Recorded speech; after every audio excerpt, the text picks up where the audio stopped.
So, we are in Frost for the first game of this series, spawning to the top right corner in blue. It's the Terran from Clan ESG, it's Sylvanas. And spawning to the bottom right in purple, it's our Zerg player, Anolia. Frost, very big map. Lots of possibilities to play the game out here. Most players opt to go for a long macro game, but not all Terrans really want to go into such a long macro game, so maybe we'll see some early aggression out of Sylvanas here. She's placing down her barracks in a way that she doesn't need to lift it once more when she wants to put down an additional building to that barracks, be it a reactor or be it a tech lab. She can just add it right here whenever she wants to, and it won't cost her much time to do so. In the meantime, we have another gas here, so it's probably going to be some sort of Reaper opening, while the first worker is going to scout for Anolia's base. And Sylvanas is lucky, she'll get the early scout, while Anolia is already on her way, checking for the cross-spawn position. That's actually the first thing she really wants to know. Her overlord is checking for the horizontal spawning position. And there it is, Sylvanas SCVs already seeing the hatchery. And thus she already knows what she's up against. There's the first Reaper on the way. And of course the orbital command in order to throw down some mules and have the ability to scan whenever she wants to. Well, of course she has to wait for the energy to build up before she can use these special abilities of Terran. So, another Reaper. No, first, that's actually the first Reaper now getting out. Moving across the map in order to get another nice scout. And of course, maybe to pick off a drone here and there. Or maybe even the first few Zerglings that Anolia is already producing.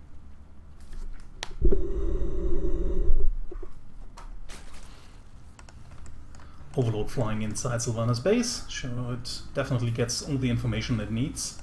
Sees the factory and the reactor that gets added to the barracks. In the meantime, we have the Reaper, like I said, just trying to get some kills done here. Nothing killed yet. Maybe Sylvanas will be able to get a Ling. Nope, not this time. But of course the important part is that the Reaper escapes, so that it might be ready to get some more information later on. For example, if there is a third base down here, and there's also a little Reaper stair at this point, so Sylvanas will also be able to get inside the base and get some more scouting information of the tech that Anolia is going to choose over the next few minutes. So starport on the way, and we have a tech lab added at the factory, which is probably for tanks, but you might also swap these buildings once the first building has been produced in order to get out some banshees. Probably not, but we'll see what Sylvanas is up to in just a few minutes when she finally decides where she wants to go with her tech. So trying to get the full wall off with a few depots, maybe even a bunker inside that wall. Not for now, but maybe later on. I think that depends on whether Sylvanas sees some more aggression coming out of Anolia or not. Gets a decent scout off here, I think. Not really seen anymore. Hasn't seen the Roach one though, which is actually a bit problematic, but of course she still knows that there's no third base, so I think Sylvanas already guesses that there will be some sort of two-base pressure coming out of Anolia, be it two-base Mutas or two-base Roaches. So, and Roach Ravager is pretty likely at the moment because that's the typical metagame. But of course Sylvanas really wants to know for sure. She checks for the third base again, and thus at that point she'll definitely know what's up. At least that some aggression is going her way, be it the Roaches, be it the Mutas that could also come.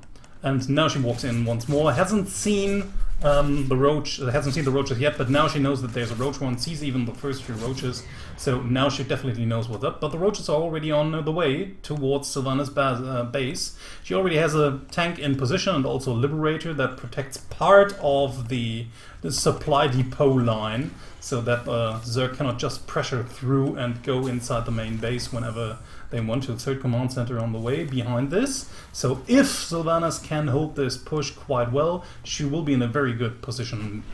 And yeah, now we have even more tanks up on the high ground, and the biggest problem for Anolia is now that she doesn't even have any vision for the high ground, so she can't really fight against these tanks that are continuously just shooting at her Roach Ravager count, diminishing it with every single shot that comes down here. Almost no damage taken. I think that might have even been too many SCVs just pulled.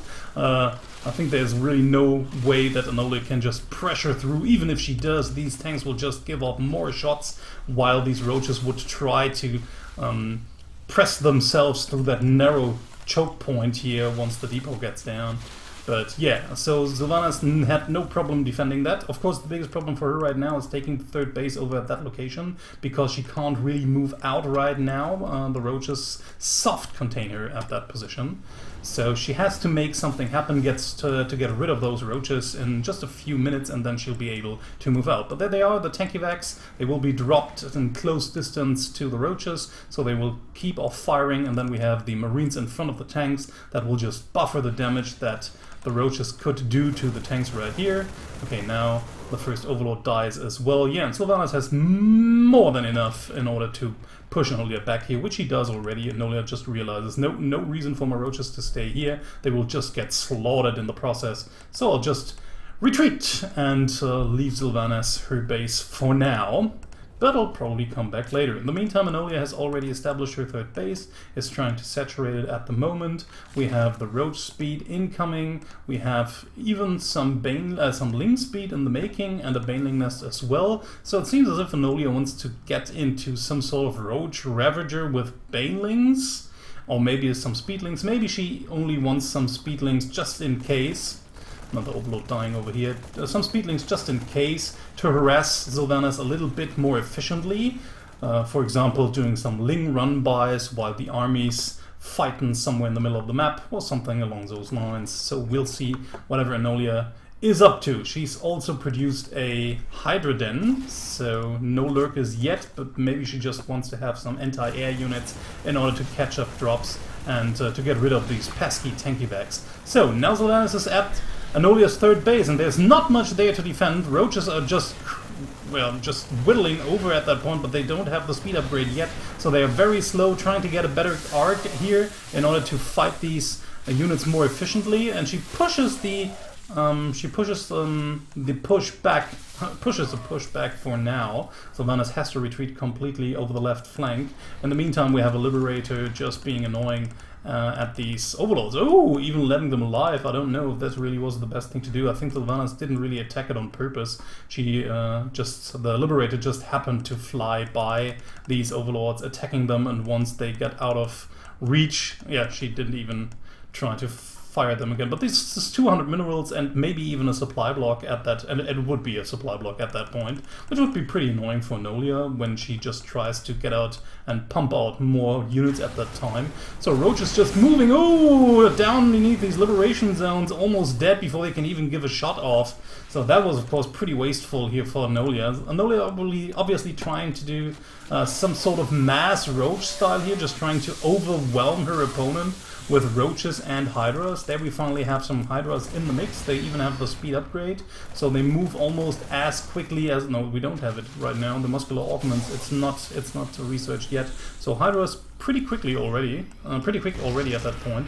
So trying to move in. There's two tanks here. She really has to take out these tanks as soon as possible, but Sylvanas just lifts them with a medevac and tries to get away with them. But of course she has to be careful that the Hydras don't shoot the tanks down together with the medevacs. But yeah, this is just some fragile Hydralisk against the whole Terran army of Sylvanas. Anolia has to retreat once more without getting much damage done, only trading a few units, but actually a worse trade than she would have liked to be. So, in the meantime, she's just trying to re-establish her third base, has already tried to saturate it once more, but her worker count is pretty low, only 47 workers to the 71 SCVs of the Sylvanas. So the income tab just looks accordingly, with about 1,000 minerals mined more per minute. So, yeah, you just can see it. If the game goes on longer, with every minute Sylvanas gets a huge advantage out of her economy, although she's not quite able to get everything spent at that moment. It's so much money rolling in, you don't really know where to put it. Nice sensor tower over here, so if the Zerg tries to flank the Terran army, Sylvanas will get a warning quite ahead of time before this hit squad actually hits. And in the meantime, she tries to do some more damage with a drop herself, maybe even checking for a fourth base over here first, and then flying in over the left flank in order to get something done at that base. Anolia just trying, of course, to avoid the ring, the sensor ring of the sensor tower as long as possible. But of course, if she swoops in from the left angle, she will have eventually walk into that ring. So the Sylvanas at least then will know what's going on. So at the meantime, we have a little push over here to the left-hand side. A lot of workers have already died at the moment. 3. Anolia was able to save the rest of them by pulling them off the drone line. But there's nothing here to defend that, because most of it is just over here to the left-hand side, trying to get into Sylvanas' third base, which she lifts immediately, but then coming in with the rest of her army, killing Anolia off, and Anolia realizes that's GG. There's no way to win that game anymore with the disadvantage she already has. It's the second game of the series. We're on King Sejong Station, spawning to the top left in purple. It's our Zerg player Anolia. And to the bottom right in blue, we have our Terran player Sylvanas leading 1-0 at the moment. Just walling off like usual. Or as usual in that case. Yeah, King Sejong Station, one of the older maps from the HOTS map pool, actually. It was brought back to this season of Legacy of the Void, or actually the last season of Legacy of the Void, but it's still in, right? If I recall correctly, it's even in the new map pool as well.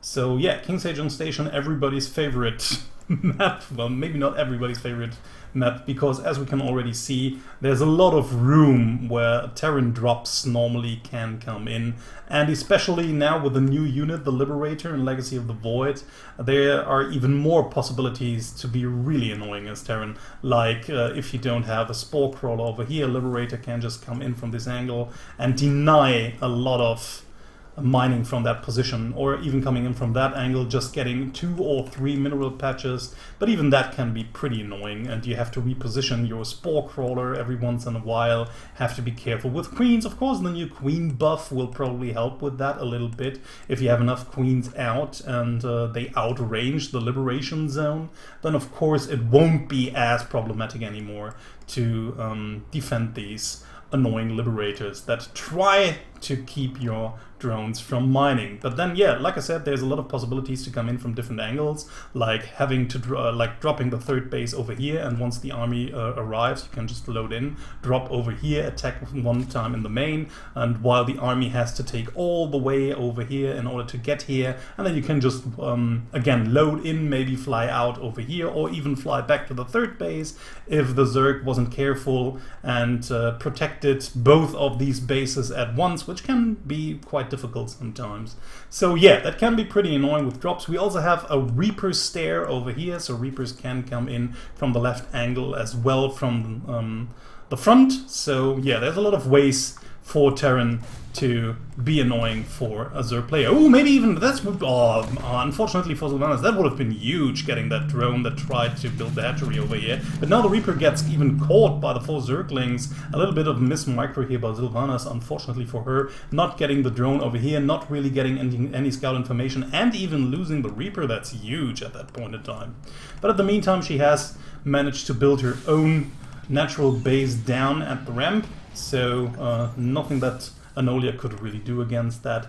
And right now she's even producing a few Marines so that she will be able to protect that base, even trying to wall off the huge ramp over here, which will take some time, but of course Sylvanas has to start with that eventually. And in the meantime we see the same build out of her, just producing some more units out of that barracks, going into the factory and then into starport in order to have some medevacs available early on for drop play, for example, and just healing up your units a little bit, which makes them a lot stronger than normal. Okay, Sylvanas just tries to move out, trying to get rid of that Overlord, and she does, but not getting it shot down. But of course the Overlord has to move away a little, and Anolia just teasing her opponent by even parking the Overlord over here. Of course she has to be careful if she just tries to move it away any further. Sylvanas could just move all of her Marines out and try to catch the Overlord over here. So yeah, Sylvanas, Anolia actually does that quite well. She knows that if she flies too far over ground, her Overlord might die to some more pressure by Sylvanas, so she doesn't want that to happen and leaves the Overlord over here, just flying over that, I wouldn't say even little, but over that rift here. So very nicely done.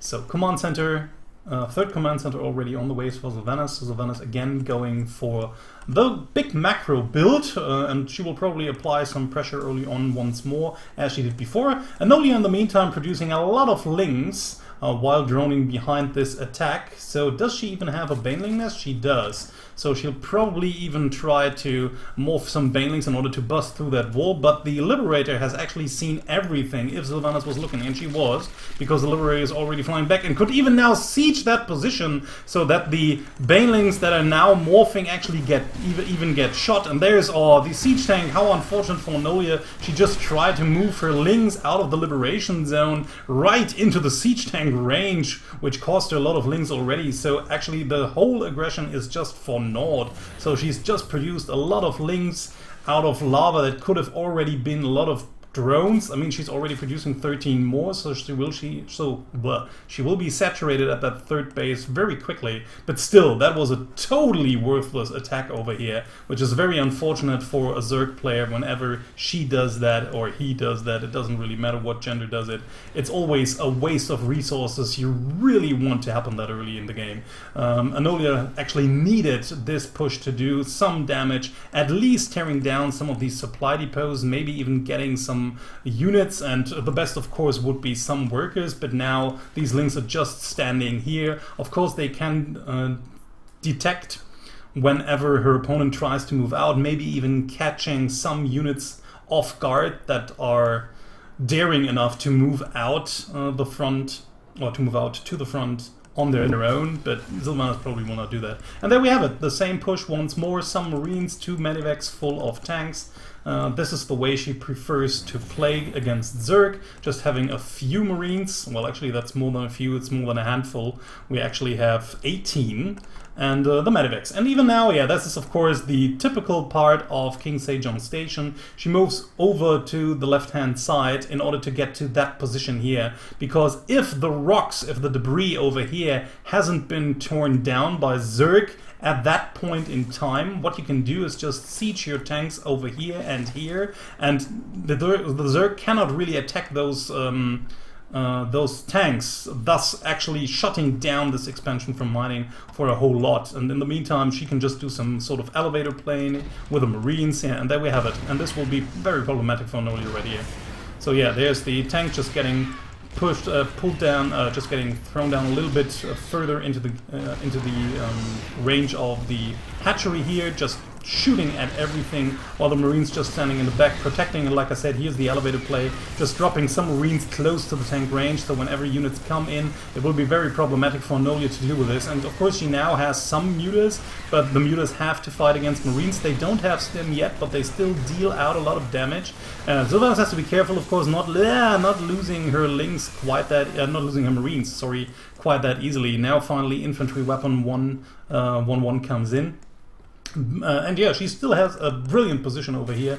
Like I said, there's not really much that Zerg can do if this debris hasn't been torn down, because the Zerg units would have to walk all around that way in order to get to that position. And once they arrive, she will even suffer some losses. Or, of course, which would be the best answer, Terran can just load up and pick and put everything down here, because all of the units have just moved over here. And if you try to split up your army and it's just not enough barely, you will maybe even lose both parts of your army. Yeah, now finally Anolia realized that Sylvanas has already retreated. Now Sylvanas has to be careful not to lose her units over here, because there are some units in the mix, so they might be able to shoot down, especially this very wounded medevac over here, but Sylvanas retreats in time, just merges with the rest of her army, and now has enough, more than enough, in order to get rid of that little push that Anolia just sent over to the right-hand side in order to kill the third base, almost losing all of her units, even the very valuable mutas. Sylvanas takes the vast supply lead with 133 to 79. So actually, I mean, this is actually the only thing that really speaks for Anolia right now. She already has a fourth base up, but it's not mining yet. Of course, she has the lava available from here, but if we have a look at the income tab, Sylvanas again has more harvesters and the better income. Additionally to the harvesters, she also has mules, so her income will even be better in just a few seconds. And there's nothing that's pressuring Sylvanas at all. There's no counter pushes, there's no mutas flying inside her base, killing some workers or killing some tech structures. Actually, the only thing that really kept her from producing any more was her own supply block for just a few seconds over here. But yeah, there's actually not much that Anolia can really do, trying to desperately morph in some more Banelings, but they will now get ravaged and she can just retreat for a little more. But if Banelings is the only thing you have against that kind of force, it will really be problematic to engage that. She's probably going to lose everything, and even if she manages to keep that push from going, the follow-up push that will come in just 2 more minutes will probably just destroy her. Because in the meantime, like I said, she again has the big problem with not having enough economy going right now. Okay, Anolia just tries to avoid the engagement for now. She wants to wait until she has a lot more units. Is supply blocked now, unfortunately, for just a few seconds, and more units are rallying in. This is actually a huge army follow-up from the Sylvanas here, just walking towards the front. She has mines in position, she has liberation zones in position, even more liberation zones coming in, or she just uses these liberators in order to fend off the mutas with the effective area of effect damage against air units. So now Anolia tries to move in from different angles, only a few roaches coming from the right hand side. Mutas getting shot down like crazy here, and the Banelings don't even find their marks. So that's just it. Sylvanas destroys her army and takes the 2-0 lead. It's the third game of the series. We're on Ruins of Endian, a map that Anolia picked, and she spawned to the bottom right position as Purple Zerg. And over to the left hand side in blue we have our Terran Sylvanas, who's leading 2-0 at the moment. Yeah, just to clarify this maybe once again, in the league these players are matched against each other every week, so everyone gets a different opponent every week, and the player with a lower MMR can choose the first map, and from then on it's loser's pick. So we have 3 maps already voted by Anolia here, and she deliberately chose Ruins of Endian against the Terran, which is quite a surprising choice, I think. I mean, of course, you have the possibility to just clear these rocks, or actually just break them down in order to do a full wall off over here, and there still is a full wall off. So that might give you the possibility to go up to 3 bases very early on without the Terran being able to do much. But then, of course, we have a very short air distance over that little gold base here, where Terran can push in with liberators and over here with dropships very easily. And we've already seen that Sylvanas actually likes her tank and her tank-evac and marine pushes and drops. So I don't know if this was really a wise choice of Anolia, just checking this base, but maybe she has a plan. that she wants to use on this map specifically, and this is actually the beauty, I think, of a format like this with a league, where you have the possibility to study your opponent's games every week, because you can just watch them as everybody else does, and you can see their play style, what they usually do, and then you can actually try to prepare a special tactic for a deliberate map. So yeah, that might be something very interesting that's going to happen over the next few weeks. Of course, right now it's the second week, and players still have to learn about each other and the way they play.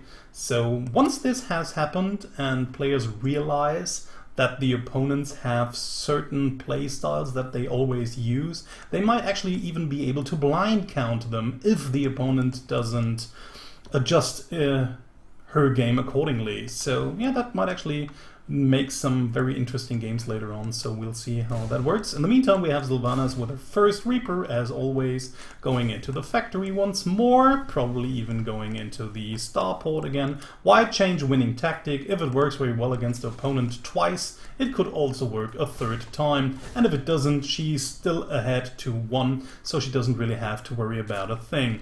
It seems as if Sylvanas will just do the same build all over again, base already down here. But that's, for example, something, if you know that as a Zerg player, that Sylvanas always tends to build her command center down here very early after the first Reaper. You might just produce a few early lings and keep them hidden from the normal scouting path of the Reaper, and once the Reaper just moves across the map, you just sneak in with your first Zerglings and try to catch her off guard, which might work quite well actually. So that's, for instance, something you could just come up with once you know your opponent very well. So Reaper trying to get in here once more, trying to get some more information, gets caught by the Zerglings almost, but manages to get inside the base once more, sees actually the Roach Warren, so that's really a big information for Sylvanas. Maybe she guessed it already anyways, but yeah, in that case, it's of course always good to have confirmed information about your opponent's play. So factory already producing the first tank. We have the starport out here, this time producing a Liberator, so she's going for some sort of different push. Main build is actually the same, but she adjusts it a little bit and tries to mix it up in order to stay a little bit more unpredictable. Very nicely done. In the meantime, Anolia just spreading all her overlords in order to get some more vision. I like this a lot. This is actually one of those parts that is really underestimated of Zerg play, where people just say, well, Zerg is just easy A move and there's not much you have to do, you can actually play brainless, blah blah blah. But actually there's a lot behind Zerg, especially getting vision is very important for Zerg, doing it with creep, doing it with overlords, still spreading your overlords in a way that they just won't get shot down immediately by Vikings or even Liberators that just happen to fly by on their way. So yeah, that's always very important for a Zerg player, to gather the important information so that you really may react accordingly. Of course, that's important for all the races, to get the necessary information in order to counter your opponent's play, but it applies to Zerg just a little more because the units are mostly so fragile that you actually really need to have the right amount of units at the right amount of time in order to stay ahead with your economical play. So yeah, that's something I really like out of Anolia here, spreading her overlords very well, giving her a lot of vision across the map if we just have a look here. While, for example, Sylvanas doesn't really have the chance, hasn't had the chance to gather more information on the map whatsoever, because her opponent just denies that from her mostly. So, the Liberator just trying to get over to the third base, but there's no third base yet. I guess Sylvanas has already assumed that there would be a third base. She might be a bit worried right now, because no third base at that point normally indicates that there will be a huge push incoming from your opponent. And there it is once more, the Roach Ravager push. Actually, yeah, I don't know if Anolia really wants to move over here in order to get the Liberator done. I think she really wants to hide her units a little more, although actually at that point it doesn't really matter anymore, because Sylvanas now knows for certain what's going on. She's even checking the other third base. Maybe Anolia just didn't take that one, but she took that one. Yeah, checking for another hidden base over here, and now Sylvanas just absolutely knows for certain that something is headed her way. So maybe she can even get a whole vision of that, and she does. There the Roach Ravager army is. The Liberator just standing here. Oh, has to be careful! Barely saves it from getting shot down by Biles here. But yeah, Sylvanas actually knows absolutely what's going on. Just trying to rip out, to tear down these rocks and what. She just destroyed them in order to take them out now, so that they just won't keep her from moving out, so that, for instance, like Zerg can just shoot them down when they want to retreat. So then Terran has to break through them at that point eventually. So this is actually easier for Sylvanas now, just tearing them down herself and then just breaking through, so that she won't have to do it later on if Zerg forces her to. So she did it when she wanted it to happen. So now even getting the Zalnaga watchtowers, so this is what I mean. Now she finally has gained a lot more vision at her side of the map. Nice creeping here by the Overlord, so the command center won't be able to land down right away. It will just take some more time, but fortunately for Terran, creep just clears way faster in Legacy of the Void than, for example, in Heart of the Swarm, so it won't take as long for the creep to retreat, and thus for the Orbit Command Center to land, which can actually be pretty annoying. And this is something a lot of Zergs used to do back in Heart of the Swarm, was to creep with an Overlord and then just burrow a Ling down beneath it. So Terran actually had to clear the scene twice in order to land the orbital command, which was really annoying to do. So you could just burrow a Ling down here, and once the creep of the Overlord cleared, you were finally thinking, now I can drop down my command center here, and then you try to do it, but it actually didn't work. Sometimes you even missed that it didn't work for like 10, 20, 30 seconds, so it got delayed even more, and then you actually had to spend a scan in order to get rid of the pesky Ling before you could finally land your orbital command center. So that was actually a very hard investment just to get your command center down, and sometimes I really wish that players would do that once more again, just researching an early burrow and trying to deny these bases from Terran a little bit more. I think it might work out a little bit, but maybe the investment in Legacy is just too big and you need the early gas and the early resources for more units anyways. So now the big push by Sylvanas is coming. Here's Anolia's army, but Anolia is behind in supply, which is something you actually don't want to be as Zerg. Ooh, even has to move and fight underneath these liberation zones, which is something you actually never ever want to do. It's just such a rule of thumb. Never fight under liberation zones until you have a vastly superior army. Then you might be able to do it. Yeah, and there it is. You see now the rocks have been broken down, and Anolia gets herself a little bit more time. But unfortunately the rocks over here have already been torn down, so Sylvanas can just take the side entry to Anolia's third base, just waltzing over her. No more units for Anolia left. It's 137 to 81. A few more Roaches stream in, but they get shot down immediately. Sylvanas takes the game with a convincing 3-0.